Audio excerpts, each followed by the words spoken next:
બ્રહ્મ સંબંધ એટલે શું? અહીંયા કૃષ્ણ સંબંધને બદલે બ્રહ્મ સંબંધ કેમ કહેવાય છે? બ્રહ્મનો અર્થ અહીં નિર્દોષતા અને સમાનતાના અર્થમાં થાય છે. અર્થાત દોષોથી ભરેલો જીવ નિર્દોષ બનવા માટેની જે દીક્ષા લે તેને બ્રહ્મ સંબંધ દીક્ષા કહેવાય છે.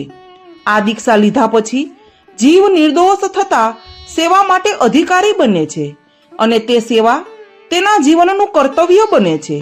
બ્રહ્મ સંબંધને બે અવસ્થા છે.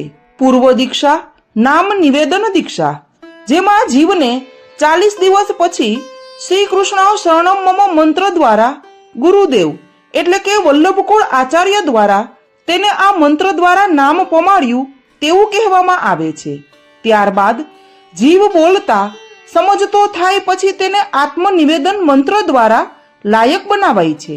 અર્થાત તેને જન્મથી લાગતા 5 પ્રકારના દોષોની નિવૃત્તિ થાય છે અને સેવા દ્વારા જીવ ખરેખર સમર્પિત થાય પછી કૃષ્ણ સાથે સંબંધ થાય છે.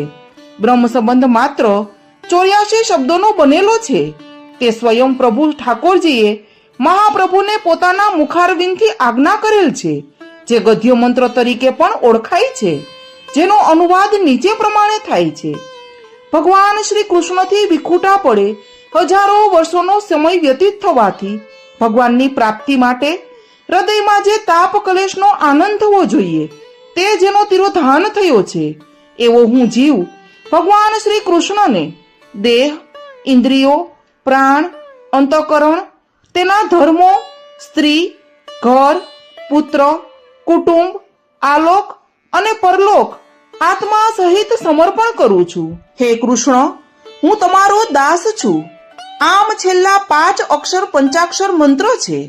આમ અષ્ટાક્ષર અને પંચાક્ષર એ 2 આપણા મુખ્ય મંત્રો છે અને બ્રહ્મ સંબંધ દીક્ષા એ આપણું અનિવાર્ય એકમાત્ર પ્રવેશ દ્વાર છે. બીજું કોઈ પુષ્ટિ ભક્તિ માર્ગ માટે દ્વાર નથી.